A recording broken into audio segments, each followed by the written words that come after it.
இடைவெளி பிறகு நாங்கள் மீண்டும் இணைந்திருக்கிறோம். உண்மையாகவே குட் மார்னிங் ஸ்ரீலங்கா நிகழ்ச்சியில் ஆலய சம்பந்தப்பட்ட நிகழ்வுகள், மகா கும்பாபிஷேக நிகழ்வுகள், ரதோற்சவ நிகழ்வுகள் இப்போ அனைத்தையும் குட் மார்னிங் ஸ்ரீலங்கா நிகழ்ச்சியில் நாங்கள் அதுகளுக்கு முக்கியம் கொடுத்து, அவர்களுடைய பங்களிப்புக்கு முக்கியத்துவம் கொடுத்து, ஆலயங்களுக்கு முக்கியத்துவம் கொடுத்து நாங்கள் நிகழ்ச்சியில் தொகுத்து வழங்குவது வளமே. அதே போன்று தான் இன்றைய தினம் இலங்கையில் வத்தளை மாநகரில் பிரபல்யமான அதே போன்று பல சைவ மக்களை வளர்த்துவிட்ட நல்வழிப்படுத்திய ஆலயங்களுக்கான முக்கியத்துவமான அனைத்து பூஜைகளும் இடம்பெறக்கூடிய மிக பிரபல்யமான ஆலயமாக திகழ்கின்றது வத்தளை ஏகித்த அருள்மிகு ஸ்ரீ சிவசுப்பிரமணிய தேவஸ்தானம். எனவே இந்த ஆலயத்தினுடைய சிறப்பு, அதே நேரத்தில் இதனுடைய மகா கும்பாபிஷேக நிகழ்வுகள் போன்ற நிறைய விடயங்களை இந்த தினம் எங்களோடு பகிர்ந்து கொள்வதற்காக தயாராக இருக்கின்றார்கள். அந்த ஆலயத்தினுடைய அறங்காவலர் சபையினுடைய தலைவர் திரு ரவி சிவகுமார் மற்றும் காப்பாளர் தமிழ்வாணன் அவர்கள். வணக்கம். வணக்கம். எப்படி இருக்கீங்க?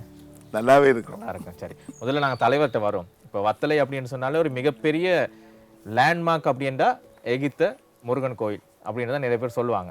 சரி, அப்படிதான். அப்போ அந்த சிவசுப்பிரமணிய தேவஸ்தானத்தினுடைய அந்த வளர்ச்சி, இது ஆரம்பிக்கப்பட்ட ஆண்டுல இருந்து அதனுடைய வளர்ச்சி வரலாறுலாம் தமிழ்வாணன் ஐயா சொல்லுவார். நீங்கள் முதல்ல சொல்லுங்கள், இந்த கும்பாபிஷேக நிகழ்வுகள் எப்போ ஆரம்பித்து எப்போ நடைபெற போகுது, அதனுடைய பங்களிப்பு என்ன அப்படின்னு? ஏற்கனவே எங்களுடைய கும்பாபிஷேக நிகழ்வுகள் ஆரம்பிக்கப்பட்டிருக்கு 17ஆம் தேதியிலிருந்து. இந்த மாதம் இப்போ கிரியா விடயங்கள் நடந்து கொண்டு போய் கொண்டிருக்கிறது. இங்கே ஒரு சிறப்பான விஷயம் என்னென்றால், நாங்கள் அத்தனை சுவாமிகளுக்கும் பதிக்க வேண்டிய யந்திரங்கள் என்று சொல்லுவாங்க. அந்த யந்திரங்கள் தங்க தகடுகளால் செய்து தொடர்ந்து 48 நாள் நவம்பர் மாதம் மே மாதம் 1ஆம் தேதியிலிருந்து 48 நாள், அதுவும் ஊரில் இருக்கும் பக்தர்களுக்கு முன்னுரிமை கொடுத்து இந்த யந்திர பூஜை காலை பின்னேரம் எங்கள் சிவாச்சாரியாரால் செய்யப்பட்டு தொடர்ந்து செய்துவிட்டு நேற்று இரவு தான் அது பூர்த்தி ஆகிறது. அந்த யந்திரங்களுக்கு அவ்வளவு சக்தி வாய்ந்த ஒரு மந்திர ஓதுகள் நடந்து உருவாக்கியிருக்கு. அப்போ இது ஒரு சிறப்பான சம்பவம். அதுவும் உள்ளூர் மக்களாலே அந்த யந்திர பூஜையை பங்களிப்பு செய்தது. அந்த வகையில் நிறைய அபிவிருத்திகளோடு உருவாக்கப்பட்ட இந்த கும்பாபிஷேகம் நிறைய எதிர்பார்ப்பு இருக்கு. ஏனென்றால் ஆலய உள்வளாகத்தில் இருக்கும் கருவறை மற்றும் மற்ற சுற்று கோயில் எல்லாம் கருங்கல்லால் நிர்மாணிக்கப்பட்டு. சரி, சிறப்புகளை நாங்கள் இன்னும் அதிகமாக பேசலாம். ஐயா தமிழ்வாணன் ஐயா சொல்லுங்க, குறிப்பா இந்த ஆலயத்தினுடைய சிறப்பு, இது ஆரம்பிக்கப்பட்ட ஆண்டு முதல் இப்போ வரைக்கும் இருக்கின்ற அந்த பணிகள், அந்த பயணம், இது ரொம்ப நான் உங்கள்கிட்ட கேட்க ஆசைப்படுறேன். முதலாவதாக சொல்ல போனால், இங்கே வணக்கத்துக்கு ஒரு இடமில்லாத ஒரு சந்தர்ப்பத்தை 1985 நாங்கள் பார்க்கிறோம். வத்தளை பகுதியில் வணக்கத்துக்கான இந்து தலம் இல்லாத ஒரு சூழ்நிலை. அப்பொழுது அங்கே உள்ள இளைஞர்கள் எல்லாரும் ஒன்று கூடி 1988ஆம் ஆண்டளவில் ஒரு கோவில் நமக்காக ஏற்படுத்தப்பட வேண்டும் என்ற ஒரு முன் ஏற்பாட்டில் கருதி இந்த தொழுநோயாளருக்கான வைத்தியசாலையை விவேகானந்த சபையிடமிருந்து பொறுப்பேற்றார்கள். அதற்காக மிகுந்த சிரமப்பட்டார்கள். ஏனெனில் அன்றைய காலகட்டத்தில் அந்த அரசியல் சூழ்நிலையில் ஒரு இளைஞர்கள் 4 பேர் ஒன்று கூட முடியாத சூழ்நிலையில் தனித்தனியாக தங்களுடைய ஆர்வமிக்க இளைஞர்கள் ஒன்று கூடி தனித்தனியாக பேசி செய்திகள் அனுப்பி இவ்வாறு தான் இந்த ஆலயம் பெறப்பட்டது. ஆகவே பெறப்பட்ட காலத்திலிருந்தே 90களில் பெறப்பட்டு அந்த இறுதி ஆண்டே நாங்கள் காலஸ்தாபனம் செய்து கோவிலை கட்ட வேண்டும் என்ற ஒரு ரீதிக்கு தள்ளப்பட்டோம். ஆனால் அன்றைய கால சக்கரத்தில் அன்றைய நாட்டின் நிலைமை கருதி எங்களால் அதை உடனடியாக செய்ய முடியாத ஒரு சூழ்நிலை பலவந்தமாக ஏற்படுத்தப்பட்டது. அதனையும் தாண்டி 1995ஆம் ஆண்டு மீண்டும் ஆரம்பிக்கப்பட்டு முதலிலே மிக அருமையான ஒரு கோவிலை ஒரு கொடுக்கப்பட்ட வரையறை நிலையத்துக்குள் நாங்கள் அமைத்தோம். பின்னர் அதிலிருந்து வணக்கங்கள் யாவும் செய்து அடுத்த 12ஆவது ஆண்டு அதனை மிகைப்படுத்தி ஒரு கோவிலாக கட்ட வேண்டும் என்ற ஒரு சூழ்நிலை ஏற்படுத்தி 2013ஆம் ஆண்டு மிக அற்புதமான ஒரு நல்லூர் கந்தசுவாமி கோயிலை போன்ற ஒரு அமைப்பை ஏற்படுத்தி கிட்டத்தட்ட ஒரு 14 மூர்த்தங்கள் தெய்வங்களை எல்லாரையும் இங்கே கொண்டு வந்து மிக அற்புதமான ஒரு கோயிலை வடிவமைத்தோம். அந்த காலகட்டத்தில் அந்த 33 அடி சிலையும் கட்டப்பட்டது. 33 அடி சிலையும் கட்டப்பட்டது. இப்போது அந்த காலகட்டத்தில் நீங்கள் சொன்னீங்க வத்தளையில் சைவ மக்கள் வழிபடுவதற்கான ஆலயங்கள் பெரிதாக இல்லை, முழுதாகவே இல்லை, ஆலயங்கள் இல்லை. வத்தளை நகரிலே இல்லை. எகிப்த கோவில் தான் முதலாக வழிபாடுதலமாக உருவாக்கப்பட்டது. அதே போன்று இப்போ அறங்காவலர் சபைன்னு சொல்லும் போது எந்த ஆலயத்தை எடுத்தாலும் அதில் சில மனக்கசப்பு இப்படியெல்லாம் இருக்குது. இப்போ உங்களோட ஆலயத்தை பொறுத்தவரையில் சிறப்பாக நீங்கள் இயங்கி கொண்டிருக்கிறீங்க, ஒற்றுமையாக ஒரு குழுவாக இயங்கி கொண்டிருக்கிறீங்க. இந்த சவால்கள்லாம் தாண்டி நீங்கள் எப்படி இவ்வளோ காலம் சிறப்பாக செயல்பட்டு கொண்டிருக்கீங்க? நல்ல ஒரு கேள்வி. மனக்கசப்புகள் இல்லாமல் எந்த ஒரு அது வந்துட்டு போகும். ஆனால் எது வந்தாலும் எம்பெருமான் முருகனை நோக்கம் நாங்கள் ஒன்று கூடி எல்லா வேறுபாடுகளையும் மறந்து முருகனுடைய வளர்ச்சிக்கு அறுதுணையாக பாடுபட்டதின் பிரதிபலன் தான் இந்த ஆலயத்தின் வளர்ச்சி. இப்போ ஐயா தமிழ்வாணன் ஐயா, இப்போ நீங்கள் சொல்லியிருந்தீங்க அப்போலேருந்து நீங்கள் இந்த அரங்காவல சபையில் நீங்கள் இருக்கின்றபடியா, இப்போ இந்த சபையினுடைய கட்டமைப்பு எப்படி இருக்குது? இப்போ ஒவ்வொரு ஆலயத்துக்கும் ஒவ்வொரு கட்டமைப்பு இருக்குது. இப்போ 2 வருடங்களுக்கு 1 வருடங்களுக்கா மாற வேணும், இப்படியான பல கட்டமைப்பு இருக்குது. உங்களுடைய கட்டமைப்பு வந்து ஒரு சிறந்த கட்டமைப்பு. இதை நீங்கள் எப்படி உருவாக்குனீங்க? நன்றி நெறியாளர் அவர்களே. தலைவர் அவர்கள் சொன்னது போல் இங்கேயும் வேற்றுமையில் ஒற்றுமை இருக்கிறது. ஆகவே முதல் காரணம் இந்த எமக்கு கிடைத்த இந்த பணியை, எமக்கு கிடைத்த இந்த பொறுப்பை நாங்கள் விட்டுவிட முடியாது. என்ன பிரச்சனை வந்தாலும் விட்டுவிட முடியாது. நமக்குள் 1000 பிரச்சனைகள் இருந்தாலும் கூட அவரை எல்லாம் தீர்த்து இந்த கோவிலை வளர்க்க வேண்டும் என்ற மிக உந்துதல் சக்தி அங்கே நிச்சயமாக ஒவ்வொரு மனதிலும் இருக்கிறது. நாங்கள் 2013ஆம் ஆண்டு இந்த கும்பாபி 2வது கும்பாபிஷேகம் முடிந்த உடனே 2015 கிட்டத்தட்ட ஒரு 60 பேர் காணியை நாங்கள் வாங்கி வைத்திருக்கிறோம். அடுத்து வரும் தலைமுறையில் அது என்ன வேண்டுமானாலும் செய்யலாம். கோவிலுக்காக வாங்கப்பட்ட கோவிலுக்கு உறுத்துரிமையாக்கிய பெரிய சொத்து. அதே நகரில் வாங்கினீங்களா? பக்கத்தில் கோயிலுக்கு முன்பதாக வீதி இருக்கு, வீதியை கடந்து இது இறைவன் நமக்கு கொடுத்த ஒரு மிகப்பெரிய பணி. ஆகவே நீங்கள் ஆரம்பத்தில் நீங்கள் கேட்ட கேள்விக்கு பதிலாக இனிமேல் வருகின்ற பக்தர்கள், இனிமேல் வருகின்ற மக்கள், இனிமேல் வருகின்ற நிர்வாகம் அதனை மேலெடுத்து செய்ய வேண்டும். இது கிடைக்காத அரிய சொத்து. இன்றைய நிலையில் கிட்டத்தட்ட 30-40 கோடி ரூபாய்கள் அதில் தேவைப்படும். இப்பொழுது கூட நீங்கள் வந்து பார்த்தா அந்த யாகசாலை அங்கே தான் அமைக்கப்பட்டிருக்கிறது. பெரிய பிரம்மாண்ட யாகசாலை. கிட்டத்தட்ட 4000 சதுர அடிக்கு உட்பட்ட அந்த காணிகள் கிட்டத்தட்ட 3000 சதுர அடியில் யாகசாலை அமைக்கிறது. இப்போ அதில் இன்னும் ஒரு கேள்வி இருக்குது. இப்போ தலைவரும் அதுக்கு பதில் சொல்லலாம். இப்போ அந்த இவ்வளோ பெரிய 60 பர்ச்சேஸ் காணியை என்ன செய்வதற்கான திட்டம் உங்கள்கிட்ட இருக்குது? அதான் பெரிய கேள்வி. இப்போ அடுத்த தலைமுறை இப்போ எடுத்துக்கொண்டு போகணுமா, இதுக்கு ஒரு சரியான திட்டத்தை நீங்கள் வகுத்துட்டு போகணும். ஏன்னா நீங்கள் கஷ்டப்பட்டு எடுத்த காணிகள் இல்லையா, அதுக்கு என்ன சில திட்டங்கள் வச்சிருக்கிறீங்க? நிதியாளர் அவர்களே, இதில் ஒரு விடயம் சொல்ல வேண்டும். வத்தலையில் பகுதியில் பிறந்து வளர்ந்த எங்களை போல பக்தர்களுக்கு தெரிஞ்ச ஒரு பெரிய குறைபாடு தான் ஆலய வழிபாடு. அடுத்தது அறநெறி கல்வி. நாங்கள் எல்லாம் அறநெறி கல்வி கிடைக்கவே இல்லை. பிற மொழிகளில் கல்வி கற்றோம். இது எங்களுடைய நீங்க இப்போ ஆலயத்துக்கு உங்களுடைய வாழ்க்கையில கிடைக்கவே இல்லை. அந்த அளவுக்கு சைவ அறநெறி பாடசாலை எதுவும் இருக்கு. அங்கே ஒரு பெரிய குறைபாடாகவே இருந்தது. இதனால அந்த அறநெறி வீடுகளில் இருக்கிற அத்தனை மாணவர்களுக்கும் முதல்ல போய் சேரணும். அந்த அறநெறி மூலமாக அந்த வீடு செவ்வனே ஒரு நல்ல இந்து குடும்பமாக வாழ வேண்டும். அதனால் அந்த பக்கம் சுபீட்சம் பெற வேண்டும். அந்த முறையில் நாங்கள் இந்த அறநெறி பாடசாலை 1996ஆம் ஆண்டு ஆரம்பித்தோம். வத்தலையில் தமிழ் பாடசாலைகள் இல்லை. அங்கே பல சர்வதேச பாடசாலைகள் இருந்தது.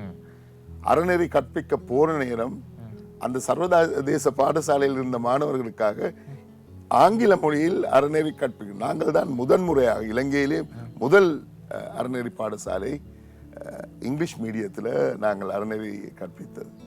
இந்த காணி இதே மாணவர்களுடைய அறநெறி வளர்ச்சி மற்றும்படி இயல், இசை, நாடகம், பல்வேறு கலாச்சார வளர்ச்சிகளுக்காக நாங்கள் பயன்படுத்துவது கட்டாயமாக அது ஒரு குறிக்கோள். இப்போ ஆலயங்கள்னு சொன்னால் வெறுமனே அது வழிபாட்டு தலங்கள் அல்ல. அந்த சுற்றி இருக்கின்ற சைவ மக்களை ஒழுக்கமாக பேண வேண்டும், அபிவிருத்தியை நோக்கி பயணிக்க வேண்டும், வாழ்வியலுக்குள்ளே போகணும் அப்படின்னு சொல்லி நிறைய திட்டங்களை ஆலயங்களை ஒவ்வொரு இடங்களையும் செய்திருக்கு. இப்போ உங்களுடைய அபிவிருத்தி பணிகள் என்ன போய் கொண்டிருக்கு இப்போ வரைக்கும்? நன்றி. தலைவர்கள் கூட்டின்படி கொஞ்சம் அதிகப்படியான செலவாளியும் கூட இல்லை. ஆகவே இவருடைய ஒரு குறும்படம் நாங்கள் இப்பொழுது வெளியிட்டோம். அதில் திட்டங்களை வகுத்து பார்க்கின்ற பொழுது அதற்காக தேவைப்படுகின்ற பணம் அநேகம். ஏனெனில் இப்போ நீங்கள் கேட்ட கேள்வியில் அது உள்ளடங்குகிறது. அதாவது அறநெறி பாடசாலை, நூலகம், சைவநெறி சம்பந்தப்பட்ட விடயங்கள், கருத்தாடல்களுக்கான ஒரு இடம், இலவச திருமண மண்டபம் அதோடு சேர்த்து. இலவச திருமணம்? ஆமாம், இலவச திருமண மண்டபம் அதோடு சேர்த்து ஒரு திருமண மண்டபம், இவற்றை எல்லாம் ஆக்குவதற்கான ஒரு ஏற்பாடுகள் இங்கே நடந்து கொண்டிருக்கிறது. ஆகவே அந்த குறும்படத்தை ஆக்குகின்ற பொழுது கூட நான் கேட்டேன், இது இது இந்த அளவுக்கு ஒரு செலவை செய்வதற்கான மக்கள் இங்கே கிடைப்பார்கள் என்று. அதற்கான நம்பிக்கை கிடைத்திருக்கிறது. ஆகவே இந்த திட்டங்கள் எல்லாம் நிச்சயமாக சரி வந்தால் அது இன்னும் பயனளிக்கக்கூடியதாக இருக்கும். இன்றும் கூட நாங்கள் வந்து அவ்வப்போது மாதாந்த அன்னதானம் செய்கிறோம்.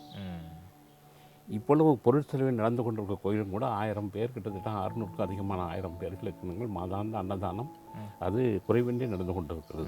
அன்னதானம் என்பது அது ஒரு கொடையாக இருந்தாலும் கூட அங்கே அறநெறி பாடசாலையில் கிட்டத்தட்ட இந்த செலவுகள் இருக்கின்ற காலகட்டத்தில் கிட்டத்தட்ட 25 அதிகமான ஆசிரியர் பெருமக்கள் அங்கே பணியாற்றுகிறார்கள். அவருக்கான ஊதியங்கள் வழங்கி கொண்டிருக்கும். உண்மையான ஒரு விஷயம். இப்போது நிறைய ஆளுங்களை பொறுத்தவரையில் எடுத்து செய்வதற்கான ஆட்கள் பற்றாக்குறை காணப்படுது. உதவி செய்வதற்கு பலர் இருக்கிறாங்க, ஆனால் அவங்களுக்கு நேரம் இல்லை. இப்போ நீங்கள் வந்து அதை எடுத்து செய்கிறீங்க, உதவி செய்கிற ஆட்களையும் தேடி பிடிச்சி செய்து சிறப்பாக செய்து கொண்டு போகிறீங்க. ஒரு நல்லது ஒரு விஷயம். இலவச திருமண மண்டபம் பற்றி சொல்லியிருந்தார். இந்த ஒரு விடயம் புதுசாக இருக்குது கொழும்பை பொறுத்த வரையில். அதை நீங்கள் எப்படி ஆரம்பிச்சிங்க? அதனுடைய நோக்கம் என்ன? அது இவ்வளோ காலம் சக்ஸஸாக போயிட்டு இருக்கா? இந்த நிலத்தை நாங்கள் வந்து இனிமேல் ஆக்குகின்ற பொழுது அங்கே ஒரு இலவச திருமண மண்டபமும் அமைக்கப்படும்.